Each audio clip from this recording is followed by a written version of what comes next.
Mais uma dica do professor. Pedro e Ana são grandes amigos. Pedro estuda português e Ana estuda matemática. Estudei bastante e não passei. Candidato, você observou aí os termos destacados e? Será que esses três bonecos pertencem à mesma classe de palavras? Classe palavras é o ramo da ciência que estuda qual é o sentido que ela emprega. Então, o sentido que ela emprega, eu vou definir qual é a classe de palavra. Cuidado, que eu só consigo definir a classe de palavras quando eu já analiso a oração. Quando analiso a oração ou a frase, eu chego à conclusão qual a classe aquela palavra pertence. Observe que o E está aí nas três ocorrências. Será que esse E é, em todas as ocorrências, uma conjunção aditiva? Ou ele é também pertencente a outra classe de palavras? Pedro e Ana são grandes amigos. Primeiro exemplo. Cate o verbo. São. Quem é que são grandes amigos? Pedro e Ana. Sujeito composto da oração. Mas observou que entre Pedro e Ana há um elemento E? Qual a classe que ele pertence? Será que é conjunção aditiva, somando um elemento a outro? Não. Neste caso aqui, ele não é uma conjunção. Para ser conjunção, candidato, é preciso haver uma oração coordenada, sindética, aditiva. E uma oração coordenada, sindética, aditiva, há pelo menos a presença de dois verbos. Verbo 1, verbo 2. Aqui só tem um verbo, que é o verbo ser, após o sujeito composto, Pedro e Ana. Não tem um verbo antes do E, só tem um verbo depois do E, que é o são.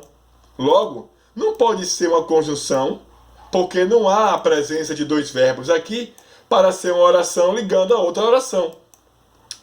Esse E, candidato, é apenas uma partícula de realce. De novo, esse E é apenas uma partícula de realce para dar embelezamento à frase. Logo, eu poderia tirar esse E e colocar uma vírgula. Pedro, Ana. Dá no mesmo, mas o E veio como partícula de realce. Segundo exemplo.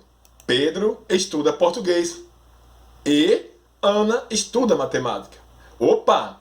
Tem verbo na oração 1? No exemplo 1? Sim, estudar. Se tem verbo, é oração.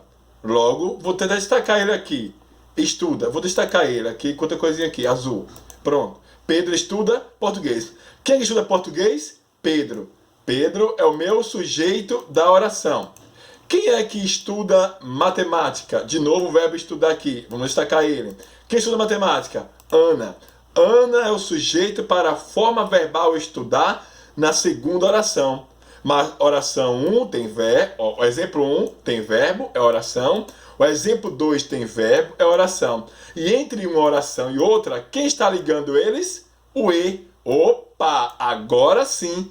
Aqui, este E é uma conjunção aditiva, adicionando a ideia da oração 1 com a ideia da oração 2. É uma conjunção aditiva, de adição, adicionando uma ideia a outra no mesmo contexto. Opa! Exemplo 3. Deixa eu destacar aqui, deixar como estava isso aqui. Exemplo 3 agora. Estudei bastante e não passei. Quem é que estudei bastante? Eu. Sujeito desinencial, elíptico. Sujeito desinencial ou elíptico? É desinencial porque pela terminação do verbo ei, você sabe que o sujeito está na primeira pessoa do singular. Quem estudou bastante? Eu. Aproveitando a oportunidade, esse bastante só pode ser um advérbio de intensidade, porque modifica um verbo. Não pode ser adjetivo, porque adjetivo não modifica verbo. Então esse bastante só pode ser um advérbio de intensidade. E não passei. Quem é que não passou? Eu. Observou que tem dois verbos, estudar e passar? Sim. Logo, quem é esse E? Esse E também é uma conjunção. Assim como no exemplo 2, o E também é uma conjunção porque está ligando uma oração à outra. Aqui também esse E está ligando uma oração à outra. Tem ali o verbo estudar, ligando uma oração, e tem o verbo passar, ligando a outra oração. Mas você percebeu que no exemplo 2, a ideia da oração 1 soma com a ideia da oração 2? Sim, por isso que esse E aqui, é uma conjunção aditiva. Mas já aqui, estudei bastante e não passei. Você concorda comigo que há uma contrariedade de ação? Há uma oposição na oração? Há uma diversidade de oposição? Sim. O que você espera de alguém que estudou bastante? Que tivesse o quê? Passado. Mas eu disse que estudei bastante e não passei. Logo, esse E não é uma conjunção aditiva, é uma conjunção adversativa, porque contraria uma ideia afirmada na oração 1. Chega uma ideia na oração 2 que contraria uma afirmação dada na oração 1. Quando contraria, só pode ser uma conjunção de oposição, conjunção de adversidade, conjunção adversativa.